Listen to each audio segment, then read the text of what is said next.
Buenas noches. Y estoy bien, Noches, gracias ¿verdad? a Dios. Qué bueno, me da gusto. Ok. Vamos a empezar nuestra materia. Es una materia muy padre. De hecho, es algo muy nuevo que se está implementando en diferentes países. ¿Tú eres de acá de México? Sí, soy de México, originaria del estado de Puebla. Ah, ok. Qué bueno. Nosotros también somos aquí de Puebla. Qué gusto. Pero está radicando en el DF, ¿no? Bueno, en Ciudad de México. Sí, por cuestiones de trabajo, pues estoy viviendo en Ciudad de México. Qué bueno. Bueno, me da mucho gusto. Bueno, esta materia de perfilación criminológica, recordemos que uno de los pioneros dentro de esta unidad de análisis del comportamiento, pues fue Estados Unidos, ¿no? En materia de historia, ustedes ya habrán podido haber visto su primera unidad y podrán ser dado cuenta que, bueno, va desde la parte en el que entran los psicólogos. Anteriormente no se tendría contemplado mucho a la criminología, ¿ok? Porque, bueno, no se tenía. Pero bueno, los pioneros, entre ellos fue la academia del FBI, ¿no? Y empezaron a hacer sus primeros como análisis del comportamiento en materia clínica, ¿no? Asesinos seriales. Y bueno, posteriormente también lo realizó un médico también que muy bueno, en Inglaterra también muy buenísimo, que también empezó a realizar el modelo herida en algún momento, y después brincaron, bueno, a Ressler en algún momento, después tienen otros psicólogos que también empezaron a trabajar la parte del análisis del comportamiento. En ese momento solamente hacían perfiles de forma inductiva, no deductiva. Primero empezaron de forma inductiva, sabiendo qué características de personalidad tenían los sujetos, en este caso en Estados Unidos, se dan mucho más los casos de asesinos seriales, y empezaron a entrevistar a muchísimos de ellos, de los que son tan famosos que muchos de las personas comunes se acuerdan de ellos, ¿no? Creo que se acuerdan más de los asesinos que de las víctimas, porque si yo preguntara yo en un aspecto, bueno, dime un nombre de un asesino, me sacan un montón, pero si yo les dijeran, a ver, dígame un nombre de alguna de las víctimas de estos asesinos, pues nadie, o sea, nadie lo toma en cuenta.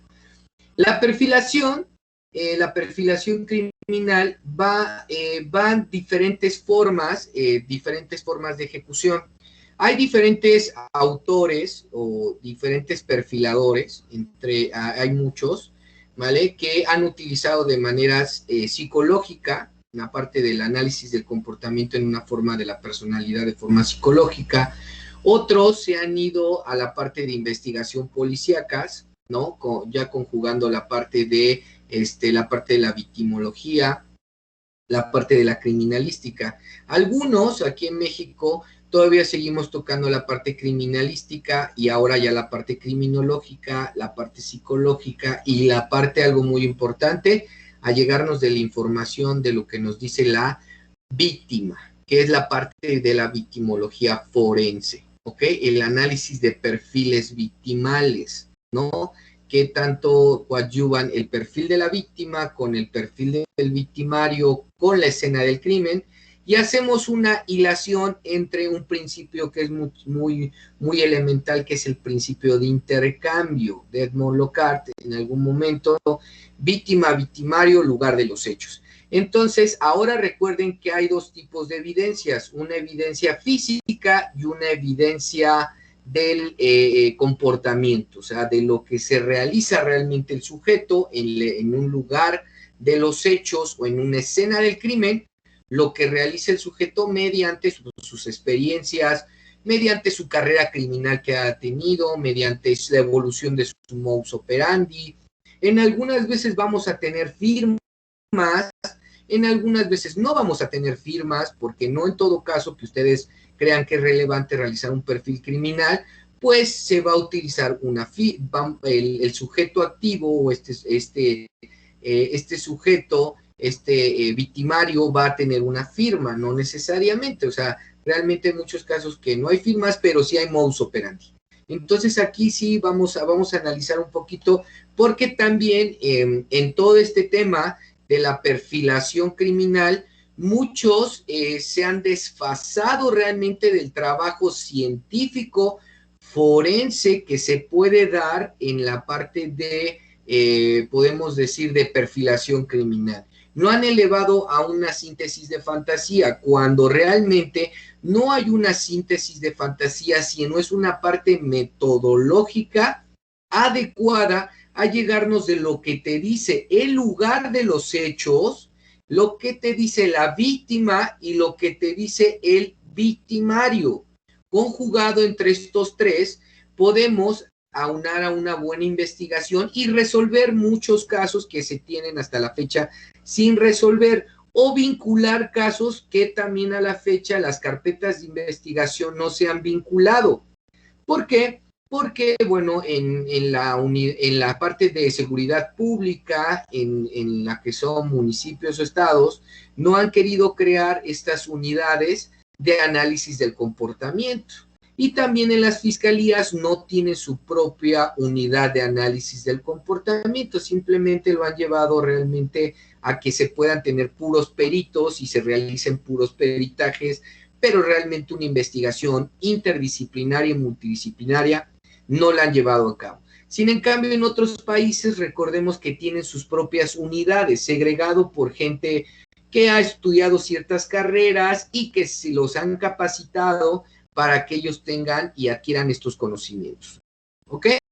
Entonces, por eso es muy importante que analicemos la parte de los perfiles criminológicos, perfiles criminales, la perfilación criminal en este aspecto. ¿Ok? Bueno, les presento pantalla para que ustedes puedan ver lo que vamos a trabajar el día de hoy y la continuación del día de mañana, ¿no? Que va a ser importante para nosotros, para su conocimiento relevante de lo que tendríamos en la perfilación criminal.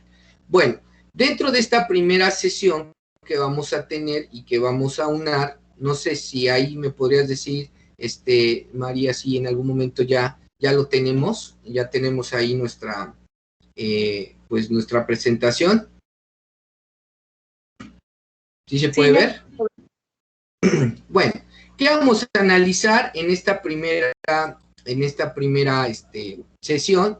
Bueno, si nos da tiempo, vamos a analizar un poquito lo que sería la criminología de la personalidad, la historia del perfil criminológico, el perfil criminológico, método y lógica, y los tipos de criminal profiling que en algún momento se aplican a nivel pues mundial, a nivel internacional y bueno, a nivel nacional que vamos a tener. Bueno, en este aspecto recordemos que para poder concientizar cómo se aplica los perfiles criminales, tenemos que saber cómo en algún momento podemos tener a nuestra criminología, cómo está, podemos estar dividida, o hay clases de criminología como tal. Tenemos la criminología académica, que es lo que les enseñan a ustedes en las escuelas, la criminología analítica, que es la que se analiza toda la problemática, la científica, que también da un aspecto de observación a todos estos casos, y la criminología aplicada. Conjugando estas tres, después nos pasamos a lo que sería la criminología mente aplicada, ¿no? Porque derivado de esto, obvio, la criminología aplicada, pues ya es cuando ustedes adquieren cada uno de estos conocimientos y los llevan a cabo de una forma en donde ustedes quieren llevarlo. En este caso vamos a llevarlo a los perfiles criminales, ¿no? Aunando a esto, entonces decimos que la criminología como tal es una ciencia que tiene por objeto el estudio de los factores del delito, de las conductas desviadas relacionadas con el delincuente y la víctima. Y nuestra parte de nuestro primer nivel, en nuestro primer nivel lo que tenemos que hacer es un nivel descriptivo. Detalla las condiciones en que se producen los comportamientos delictivos y las reacciones sociales frente a ellos como tal. En un segundo nivel que vamos a tener de la criminología, vamos a tener el explicativo. Ordena lógicamente los hallazgos que se descubren o que describen la apariencia de los fenómenos delincuenciales, la reacción social y arbitraria, explicaciones o teorías que vinculan entre sí los conocimientos obtenidos. El tercer nivel que se tiene es el nivel predictivo. Memoriza bajo qué circunstancias se favorece o se dificulta el comportamiento delictivo. Y el cuarto nivel es el nivel vertiente aplicada, que intervienen sobre los factores relacionados con la delincuencia, con la pretensión de reducir los comportamientos delictivos en la sociedad. Entonces, si se ven, para poder estudiar la criminología realmente como una ciencia, tenemos que tener estos cuatro niveles: un nivel descriptivo, un nivel explicativo, un nivel de predicción o predictivo y un nivel aplicativo. Describes, explicas, predices qué puede suceder y después en algún momento aplicas todo ese conocimiento para utilizar la prevención, ¿ok? La prevención en la parte de reducir cada uno. La criminología comprende cada uno de estos aspectos, por eso es que la criminología es una ciencia muy bonita, es una ciencia en la que nosotros podemos trabajar en muchas cosas que nos ayudaría muchísimo a la sociedad, pero no lo han querido tomar tanto en cuenta. Y más aunando que este tema de los perfiles criminológicos para algunos solamente se les hace el morbo de saber por qué el sujeto comete esa conducta, en lugar de, a ver, ¿qué hago para prevenir que este sujeto salga otro, a lo mejor otra mataviejitas, salga otro caníbal, a lo mejor otro monstruo de Catepec, a lo mejor, o que tengamos otro, a lo mejor, ahorita como el sujeto que tenemos de 70 años, que salga otro personaje de ese tipo, ¿no? O a lo mejor otro asesino serial que puede estar aquí en México que no se ha descubierto, ¿no? A lo mejor también un coqueto, que era un violador serial, homicida como tal. Entonces, ¿por qué no utilizamos la parte predictiva y la parte aplicativa para prevenir esa parte? Por eso los perfiles criminales sirven muchísimo también para prevenir, ¿ok? Y también para condicionar investigaciones de orden forense, de orden policíacas, para que realmente se encuentre a los sujetos que realmente realizaron ciertos delitos que son de orden, vamos a decirlo, de un orden más extravagante, ¿no? Como homicidas seriales, violadores seriales, secuestradores, realmente, a lo mejor, ¿qué otro podríamos tener? Bueno, entre varios, ¿no? Entre varios podemos tener esa parte. Bueno, dentro de esto, entonces, lo primero que tenemos que aunar es la criminología de la personalidad. Ok, ¿cómo yo en algún momento voy interactuando con mis factores tanto exógenos como endógenos? ¿Cómo yo voy fortaleciendo mi propia personalidad en este aspecto? Entonces, al estudiar a otra persona o hacer una introspección, podemos aplicar los conocimientos de cómo percibimos el exterior, nuestras motivaciones, nuestro desarrollo, pero necesitamos encontrar una forma de caracterizar la cualidad distintiva de cada individuo en específico.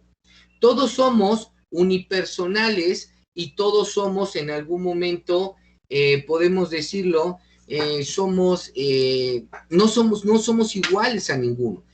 Podemos tener características similares, algunos sí, pero no somos iguales. Cada quien tiene su propia personalidad y es en donde nosotros podemos aplicar ciertos métodos preventivos.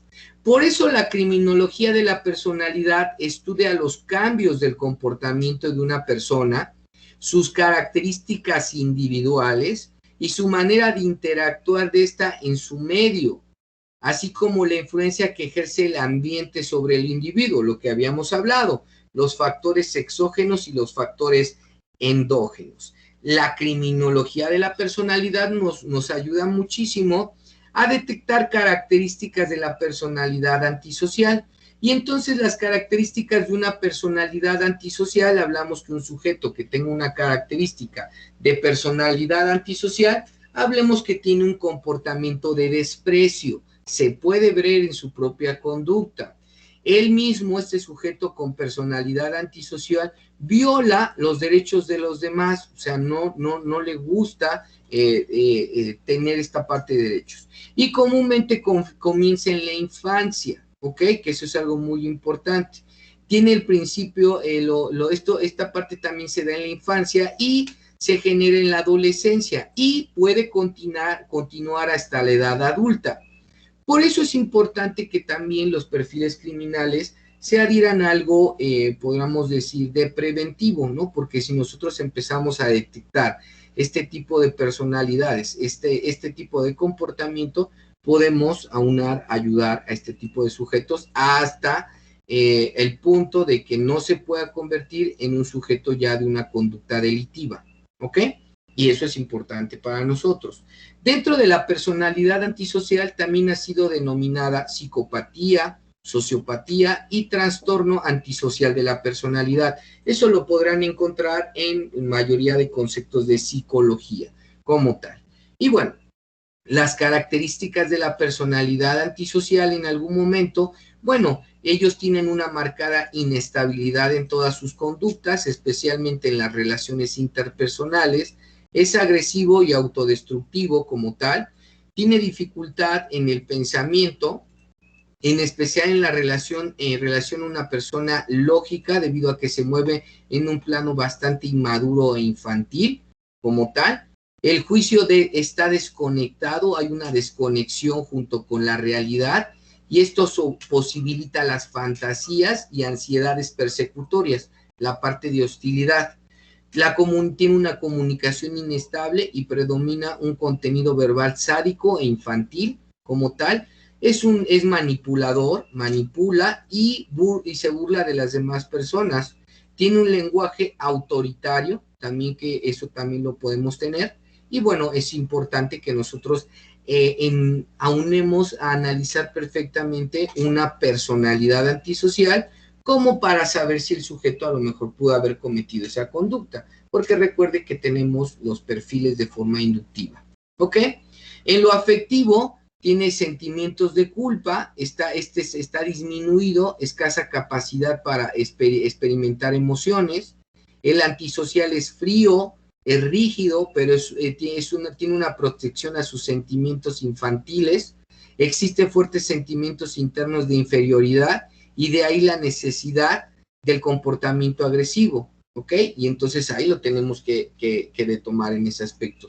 Son hiperactivos, la mayoría, tienen desprecio por el bien y el mal, ¿no? La mayoría tienen la parte, ellos dicen muchas mentiras o engaño, ¿no? Persistentes para explotar a otros, son mitómanos en la mayoría.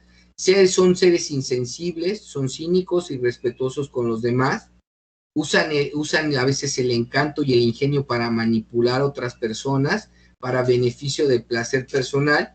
Tienen arrogancia, sentido de superioridad y son extremadamente persuasivos, o sea, tratan de convencer. Tienen problemas recurrentes con la ley, incluidas con conductas delictivas, y violar repetidamente derechos de los demás a través de la intimidación y la deshonestidad. Son como características del antisocial en sí, ¿no? ¿Qué otra más tiene? Tienen impulsibilidad o falta de planificación, o sea, realizan las cosas al acto. Tienen hostilidad, irritabilidad importante, agitación, agresión y obviamente violencia como tal. Tienen falta de empatía por los demás y poco remordimiento por dañar a otros. Toma riesgos que son innecesarios. Tiene una conducta peligrosa sin tener en cuenta la seguridad propia y de los demás. Tienen relaciones pobres, o esas relaciones son abusivas como tal, la mayoría. Ellos no piensan en las consecuencias negativas de su propia conducta ni aprenden de ellas, ¿ok? Para ellos se les hace algo normal seguir repitiendo ese tipo de conductas. Por lo general son irresponsables y fallan al repetir el cumplimiento de sus obligaciones laborales y financieras, ¿ok? En ese aspecto estamos ante un sujeto antisocial. Y si lo podemos denotar, pues muchas de esas características, se cumplen con varios perfiles que tenemos ahora en la sociedad. Y lo malo es que no hemos podido atacar esa parte en forma preventiva, que nos ayudaría muchísimo, ¿ok? Y bueno, los adultos con trastorno de personalidad antisocial típicamente muestran síntomas de trastorno de conducta antes de los 15 años de edad. Los signos y síntomas del trastorno de una conducta incluyen problemas de comportamientos graves, persistentes, tales como agresión hacia las personas, animales, destrucción de bienes, engaño, robo y violación agravada de las reglas que se tienen, o sea, realmente no las siguen, ¿ok? Aunque la parte del trastorno de la personalidad antisocial se considere de por vida, en algunas personas ciertos síntomas, particularmente la conducta destructiva o delictiva, pueden disminuir con el tiempo. Entonces ahí sí, bueno, o sea, al fin, recuerden que este trastorno se da un poco en la niñez, después en la edad adolescencia como tal, y si no se ataca, bueno, se sigue dando hasta la edad adulta en algún momento, y entonces ahí sí vamos a tener un problema porque se pueden corregir a conductas de orden delictivas ya más graves, ¿ok? Y bueno, ¿pueden disminuirse con el tiempo? Sí, a veces, no siempre, pero sí disminuyen, pero está claro que si esta disminución es el resultado del envejecimiento o de una mayor conciencia de las consecuencias de la conducta antisocial. O sea, es porque ellos van envejeciendo o porque en algún momento ellos se van dando cuenta de estas consecuencias que tiene el seguir siendo antisocial, ¿no? En esa parte hablamos de la personalidad que puede tener un sujeto en cuanto a la antisocialidad. ¿Qué causas? ¿Cuáles son las causas? Bueno, es que son multifactoriales. Hay una combinación tanto de pensamientos, tanto de emociones, y las conductas que hacen a cada persona son únicas.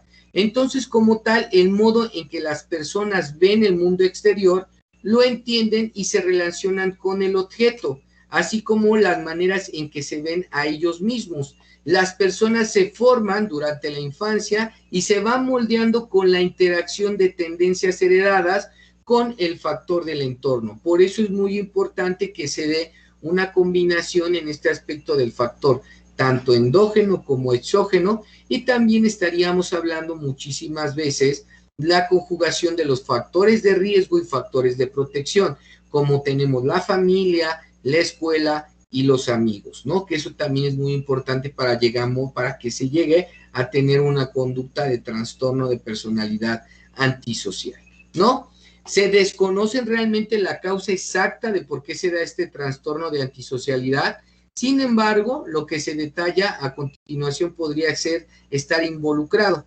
Muchas veces se habla que la personalidad antisocial nace o se hace. Bueno, acá podemos verlo que puede ser a veces transmitido, o sea, sí existe una predisposición como tal.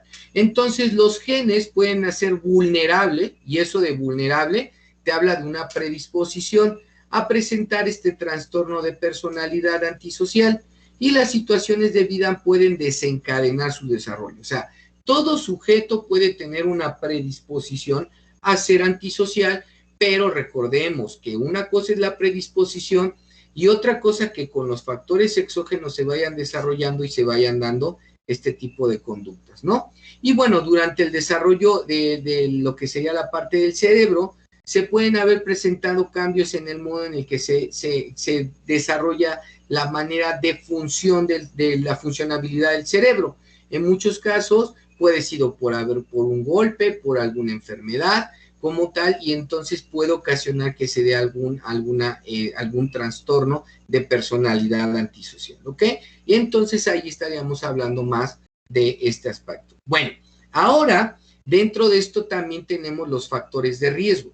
¿Qué son esos factores de riesgo? Los factores de riesgo de sufrir este trastorno de antisocialidad pueden ser, por ejemplo, un diagnóstico del trastorno de conducta infantil, o sea, que no se diagnostica desde la infancia un diagnóstico de trastorno infantil.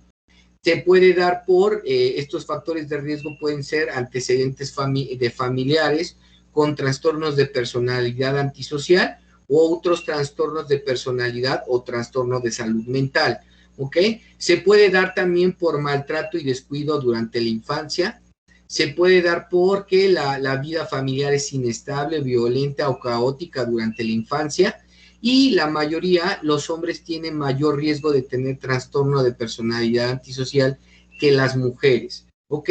Entonces, si lo ven, si ustedes analizan a la mayoría de sujetos con trastorno de personalidad antisocial y la mayoría de asesinos seriales que tenemos acá en México, o sea, no les voy a hablar de Estados Unidos, pero sí de México, la mayoría fueron violentados en su infancia.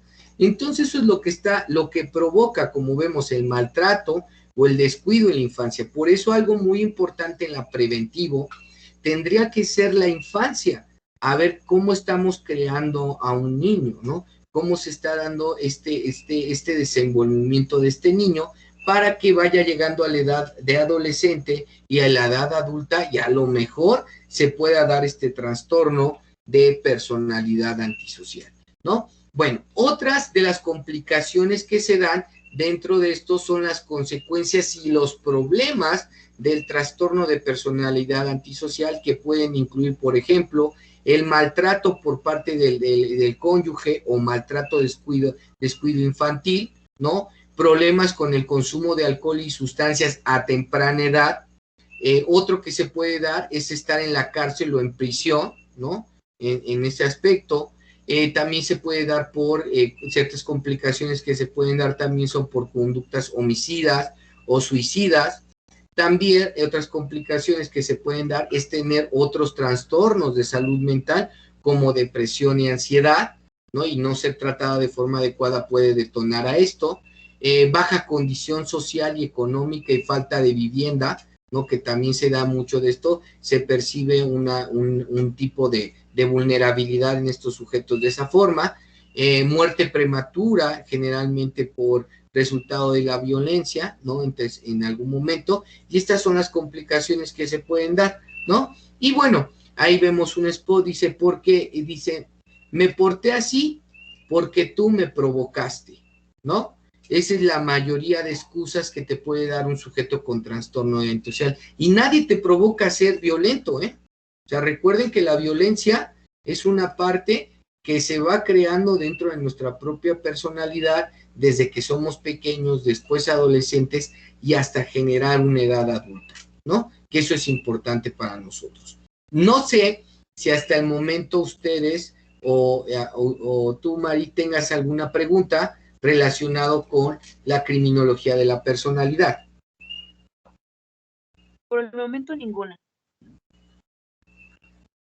¿Sí te está quedando claro entonces que influye mucho el análisis de la personalidad para poder hacer un excelente perfil criminológico del sujeto que estamos estudiando, al sujeto que vamos a estudiar, o también utilizarlo de una forma preventiva, ¿no? Que sí, que es importante esa parte.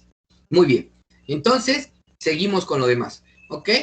Voy a hacer pequeños cortecitos así para que me vayan diciendo ustedes si tienen alguna duda. Recuerden que ustedes, como están estudiando a nivel maestría, pues es más la aportación que también podemos dar entre el maestro y entre ustedes, ¿no? Si algo no lo entienden, si algo a lo mejor también ustedes quieren hacer una aportación, para mí es importante porque recuerden que el conocimiento solamente se da mediante las aportaciones que hagan entre ustedes y entre el maestro, bueno, y entre ustedes, ¿no? Que es importante. Bueno, ahora, ¿cuáles son realmente en sí los componentes de la personalidad antisocial? Bueno, todo sujeto goza de un egocentrismo, pero hay tipos de egocentrismo, ¿ok? ¿Y qué es el egocentrismo? Es el sobrevalor exagerado de la propia personalidad. Todos en algún momento lo tenemos, pero recuerden que en algún aspecto también tenemos que ser mediadores. ¿Mediadores a qué me refiero? A que, bueno, sabemos que tenemos egocentrismo, lo reconocemos, pero bueno, no lo exageramos, ¿no? Entonces, hay ya cuando tenemos una parte de un trastorno de personalidad antisocial, se exagera, se lleva al límite, ¿no? Lo llevamos a la parte de que no me interesan los demás. Aquí en el egocentrismo puede ser bueno tener alguno de estos, pero siempre tiene que haber una regulación en parte de nuestra personalidad. ¿Ok? Tenemos la parte del egocentrismo intelectual. en el que exageran los propios pensamientos e ideas, y de forma que no aceptan las ideas de otras personas, ¿ok? Entonces, bueno, ahí se casan mucho con su idea y no pueden ser de esos sujetos que pueden llevarlo a cabo, ¿no? Y el egocentrismo afectivo es en el que se intenta depositar la atención, el cariño y el cuidado de lo que rodean al sujeto. Si no lo logran, se muestran disgustados y celosos. En algún momento esto lo pueden percibir como un ejemplo, ¿no? A lo mejor los niños los tienen, es bueno, pero si se eleva, sí va a ser malo. El egocentrismo afectivo es cuando hay dos hermanitos, ¿no? Y al uno le hace más caso que al otro, y el otro reacciona de forma violenta y dice, no, pues es mi mamá, no es tuya, ¿no? Sabes, quítate, ¿no? Eso sí lo han escuchado, ¿no? A veces sí lo hemos visto, pero ya elevado a que puedan ocurrirse en formas violentas, pues ya que a lo mejor le haga daño al propio hermanito, ¿no? Ahí podemos hablar de un egocentrismo afectivo. Y bueno, el egocentrismo intelectual es yo sé todo y no te escucho, realmente yo sé que eso es el concepto que yo tengo y bueno, no me interesa lo que tú me puedas aportar, ¿no? Y el egocentrismo social es el sujeto en el que busca la atención, que todos lo miren, ¿no? Ese papel busca ser el centro de atención, tener el papel de la estrella, ¿no? Y es el que tiene la autoridad y es el líder, ¿no? Entonces, a veces, pues ese egocentrismo social te permite en el que, ay, miren, aquí ya llegué, nada más háganme caso a mí, yo soy el único, se siente desplazados por otros. Entonces, también existe ese tipo de egocentrismo, ¿sale? No sé si en algún momento tengan alguna duda de estos tipos de egocentrismo. No, ninguna. Perfecto. Todo esto nos sirve porque se complementa con lo que ustedes están viendo con su primera unidad, ¿eh? Nos va a servir perfectamente para que podamos ya hacer bien nuestras actividades que se les refiere. Ok, la primera, las características del egocentrismo. Habla en primera persona. Ojo, por eso es muy importante. No crean que vamos a ser adivinos de la conducta, pero cuando ustedes oyen hablar, un sujeto siempre va a hablar yo, al último yo, ¿no? Hablamos de un egocentrismo. Tiene un lenguaje fluido, ¿no? Es muy bueno para hablar, ¿no? Se siente el centro de atención de todos. O sea, a ver, péleme, aquí estoy, ¿vale? Necesidad de reconocimiento. Necesito que me reconozcan cada cosa que yo hago, ¿no? Liderazgo, ¿ok? Él es el líder nato. Procura ponerse en el papel principal siempre quiere el papel principal. En la elaboración de las experiencias a través de su vida, también mientras a través de su vida, pues siempre va a ser el yo, ¿no? Establece sus propios juicios y valores.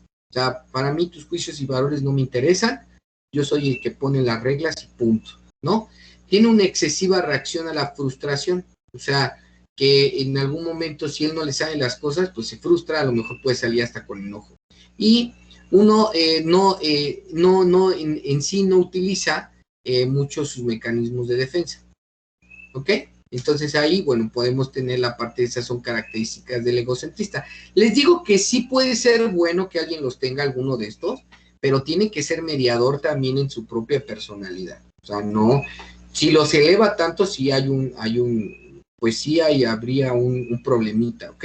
Y bueno, después de esto, otra condición, otra característica de la personalidad es la agresividad. Recordemos que hay agresividad negativa y agresividad positiva. La agresividad negativa es cuando toma la forma de hostilidad y se expresa de manera incompatible con las pautas de conductas aceptadas. ¿Ok? Entonces, bueno, en ese aspecto, al hablar de esto de conductas aceptadas, bueno, en algún momento en lugar de, les voy a poner un ejemplo, ¿no?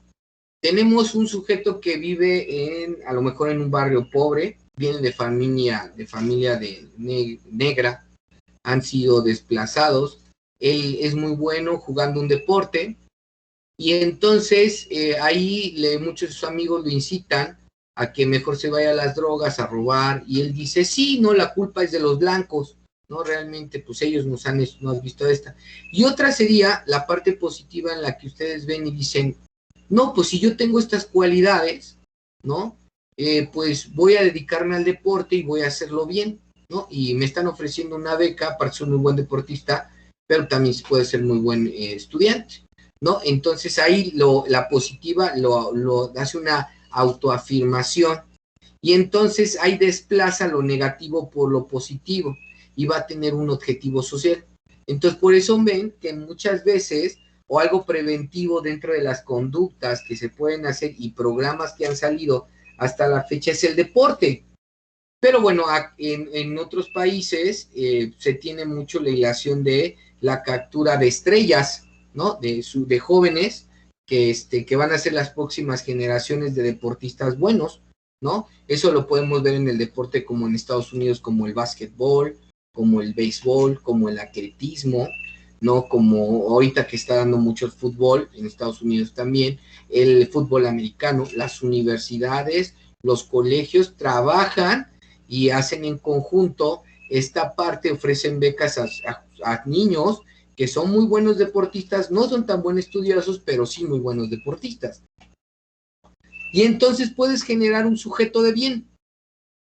Sin en cambio, en países de Latinoamérica y México, el deporte solo lo ven como una parte nada más así de, está bien que lo hagan, pero no lo ven como una parte de profesionalismo, ¿no? Entonces ahí tendríamos que ver cómo se tendría que trabajar esto, porque esto influye muchísimo también en las políticas criminológicas, políticas sociales y políticas públicas, ¿no? Lo podemos ver ahorita lo van a ver en las Olimpiadas.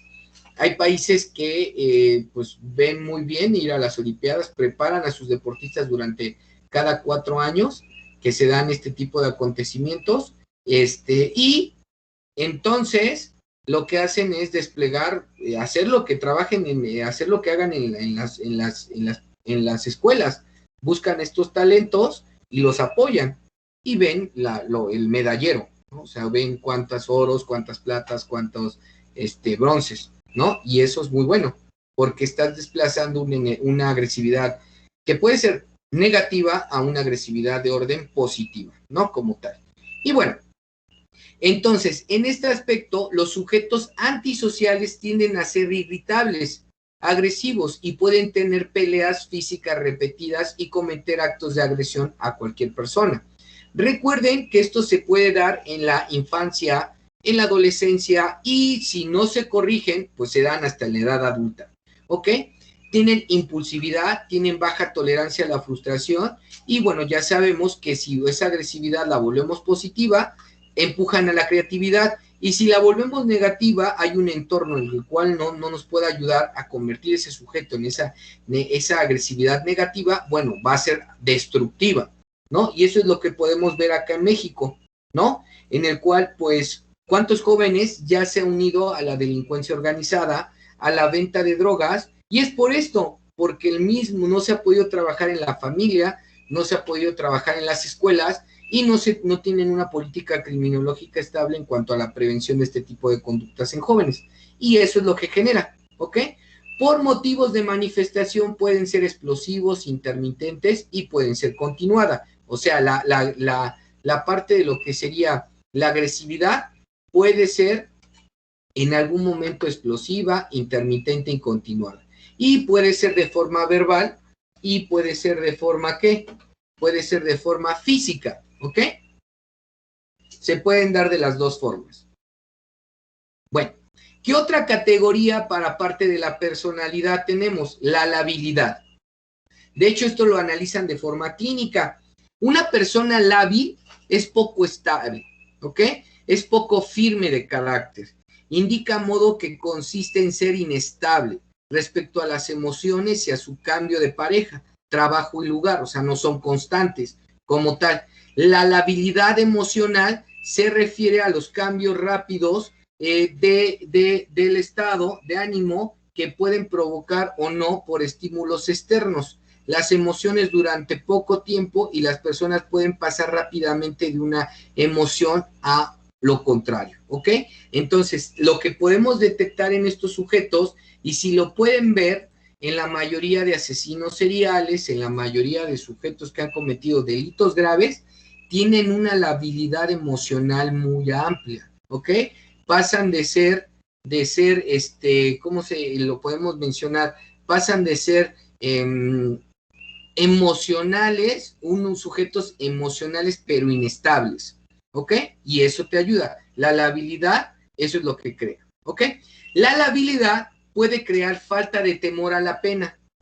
No visualiza el futuro, ven el castigo como algo lejano, no les resbala todo, no ven las consecuencias, pueden ser indiferentes o dar justificaciones por haber ofendido o maltratado, robado a alguien, ¿ok? Y eso te crea parte de la personalidad de un antisocial. Es como cuando si ustedes han visto el video del mocha orejas y le preguntan, oye, ¿y tú sientes algo por las personas que tú lesionaste, por esas familias que convertiste en víctima? Y dice, no, la verdad no, y yo lo volvería yo a hacer. Es un sujeto con una labilidad, obviamente, emocional muy amplia, ¿sí? Grande. Son sujetos que no tienen temor, no les da miedo la consecuencia. Es más, si tú le dijeras, vas a ir a la cárcel si te agarran secuestrando, y dicen, de aquí a que me agarren, pues mientras voy a disfrutar de eso. Y la mayoría, si lo ven, así se están proyectando las características de estos sujetos, ¿ok? Bueno, son caprichosos, volubles, son desordenados, impuntuales, viven el momento, ¿no? Ambivalentes ante la figura de autoridad, bajo planteamiento de metas, miedo al rechazo social, ¿ok? Entonces, por eso actúan de esa forma. Eso es en cuanto a la labilidad, ¿ok? Y la indiferencia afectiva, la labilidad afectiva cambia estados de ánimo, ¿ok? Y la indiferencia afectiva tiene aplaneamiento afectivo, o sea, no demuestran el cariño, el amor que puedan solventar por alguien, el afecto hacia alguien, tienen ausencias de sentimientos, ¿no? Y si ustedes lo pueden ver, son características que pueden tener la mayoría de asesinos seriales. Un sujeto sin diferentes afectivos, pero también tienen la parte de una labilidad afectiva muy amplia, ¿ok? No les importan las consecuencias, todo les resbala, realmente ven el castigo como algo ajeno. Y en la parte de indiferencia afectiva también, ellos tienen aplanamiento afectivo, falta de emotividad, inhibición de estos afectos que se les puede dar a alguien más, pues están completamente inhibidos, ¿no? En ese aspecto, ¿ok? Y bueno, dentro de esto, los trastornos de personalidad afectan de manera cognitiva, o sea, de lo que aprende, ¿no? Como tal, hay carencia de contacto afectivo en el entorno, hay falta de emotividad, embotellamiento afectivo, falta de amor al prójimo, pobreza afectiva, insensible al sufrimiento de la víctima, el sufrimiento ajeno lo estimula, al contrario, se vuelven sádicos, entra la parte del sadismo, tienen deficiencia al establecer relaciones, son introvertidos y tienen inmadurez emocional. Entonces aquí hay una teoría que lo pueden ver muchísimas veces en la parte de decir, bueno, ¿de quién tienes que cuidarte más? ¿De un introvertido o de un extrovertido? Ahí yo les hago esta pregunta. ¿De quién nos tenemos que cuidar más, mi querida Mari? ¿De un introvertido o de un extrovertido?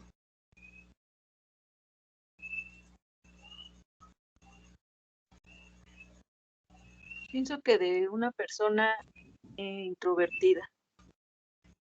Ok, buena elección, pero no vamos a decir que todos los introvertidos son malos, ¿eh? Hay personas que son introvertidos simplemente por su medio, estos factores exógenos, esta parte de convivencia entre la familia lo han dado. Pero estos sujetos introvertidos, pues al parecer, dicen, no, pues no creo que haga nada. Entonces, ya cuando conjugamos bien una parte de un análisis de la personalidad, en esta parte de criminología, entonces nosotros podríamos decir, ok, este sujeto le dices, oye, te quiero mucho, y dice, también, así como que, bueno, a ver, no expresas, oye, ríete, no, pues tampoco, oye, pues, ¿qué le pasa, no? Este sujeto no percibe las emociones tanto. Entonces, estamos hablando que puede tener una indiferencia afectiva y su habilidad afectiva también es amplia. Son dos primeros rasgos que se pueden dar. Recuerda que la personalidad se va a conjuntar por varios, ¿no? Por el egocentrismo, por la habilidad afectiva, por la indiferencia afectiva, ¿no? Como tal, entonces tenemos dos rasgos. En este caso, cuando ustedes conjugan esto, hay dos categorías, bueno, dos elementos necesarios: la capacidad criminal y la adaptabilidad social. La adaptabilidad social significa que yo puedo pasar desapercibido a ustedes mismos, ¿no? Entonces, como me ves que soy un sujeto introvertido, muy callado, no hablo, soy muy tranquilo, no, o sea, realmente no muestro mis sentimientos, pues dices, pues este ni hace nada, ¿no? Y al otro que sí, que es más acá bonachón, este dice, ay, no, cuidado, porque este puede ser, no, pues más cuidado con el otro, porque el otro no demuestra lo que es. Hay una personalidad completamente callada en él, ¿ok? Es mejor un sujeto que demuestre sus emociones que un sujeto que no demuestra emociones. ¿Sí me entienden? Porque él va a demostrar compasión, amor, esta parte de conjugación de ciertos factores que son importantes dentro de nosotros y que puede ayudar a que esta persona se pueda seguir adaptando. Pero un sujeto que no percibe de emociones, de esta parte de remordimiento, de culpa, de que le digas te quiero y él no responda y sea así como muy, muy duro con él mismo, imagínense lo que puede ocasionar cuando en algún momento tenga esta parte de una conducta sádica, o sea, que le guste disfrutar, ver o lastimar a alguien o realizar. Eso es parte sadismo, ¿ok? Y bueno, dentro de esto, aquí existe varias terminología de lo que tendríamos en la criminología. Primero tenemos la parte del crimen, el criminal, la criminalidad, que son vamos a decir, en algún momento, pues son los niveles de interpretación, ¿ok? En perfilación criminal, lo que vamos a utilizar es el crimen y el mismo criminal. Y también podemos hablar de algo estadístico, como la criminalidad. En perfiles tenemos que saber realmente la criminogénesis de este sujeto. La criminodinámica, cómo ejerce vamos a decirlo, cómo lleva a cabo sus delitos, ¿no? La causa criminógena, qué es lo que produce, qué es lo que produjo que este sujeto se haya convertido así. Los factores, qué es lo que los favorecieron, porque tenemos factores tanto endógenos como exógenos, y esto conjugado con la parte de la personalidad del sujeto, pues es un análisis inmenso, que podemos utilizarlo en prevención, que podemos utilizarlo en análisis de perfiles criminológicos, que podemos utilizarlo en miles de cosas más para prevenir que sujetos se conviertan a estos casos que hemos tenido acá en México de asesinos seriales. Lo malo es que no hemos trabajado en esa área, no hemos querido experimentar todo lo que puede hacer la criminología porque todavía es una ciencia muy joven, ¿no? Y al hacerlo una ciencia muy joven, pues obvio que todavía hay ciertas cosas que muchas personas de todos los campos no entienden y se basan en lo que dicen las series, pero las series no te dicen más que otras cosas que te expresan algo de morbo, el ver cuerpos descuartizados, el ver cuando la emoción de cuando encuentran al criminal, el ver que le disparan al criminal, el ver que lo agarran, pero realmente no se basan en realmente un análisis multidisciplinario, interdisciplinario de la conducta criminal. ¿Ok? ¿Sí estamos bien? Sí. Bueno, y ya casi dos últimos, algo que les pongo dos ejemplos de lo que teníamos los factores endógenos. En los factores endógenos podemos tener el ADN, ¿no? A veces se han visto muchos casos en el cual dicen que existe el gen del mal. Yo no digo que exista un gen del mal, no lo creo, yo creo que si todos tenemos una pequeña predisposición, ¿ok? Y que al final de cuentas, pues se tiene que expresar mediante un factor exógeno, o sea, ese virus que tiene ahí, pues tiene que ser ¿qué? Alimentado para que se pueda expresar, ¿no?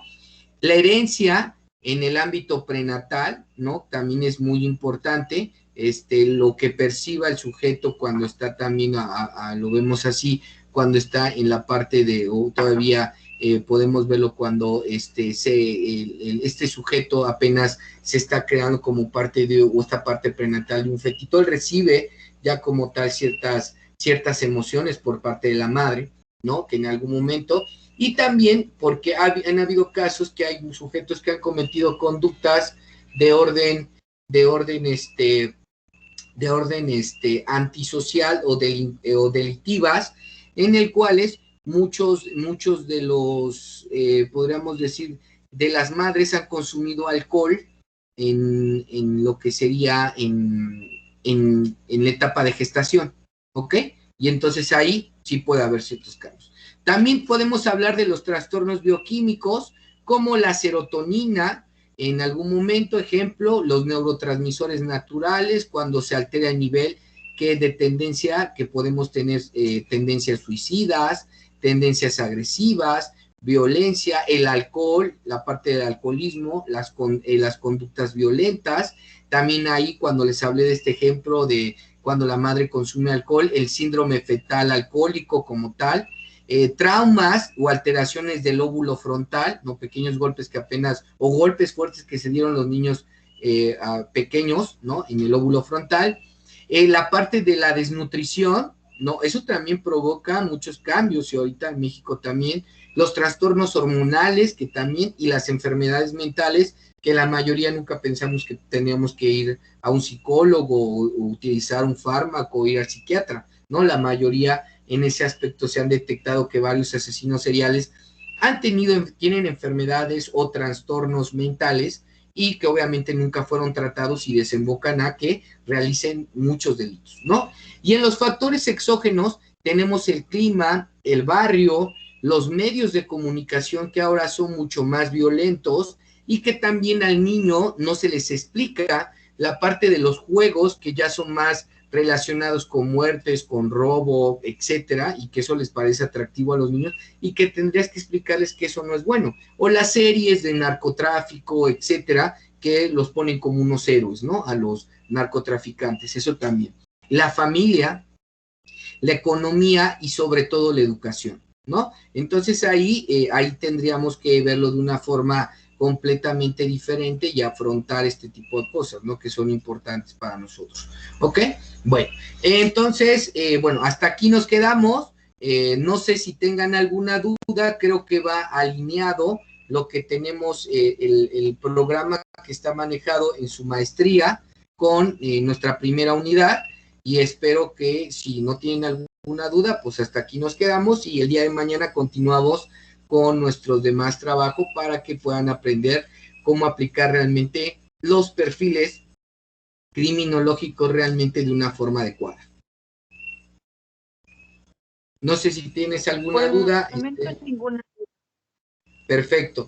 La actividad que tienen que hacer ustedes, tienen que leer lo que está en el PDF, ahí está en su plataforma, lo tienen que leer, ahí dice historia del perfil, los perfiles criminales, y contestar las preguntas que están ahí mismo en sus instrucciones.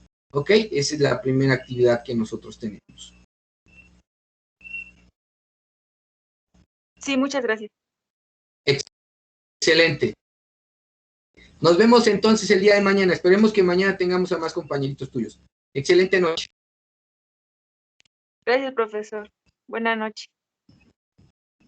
Muy buena noche.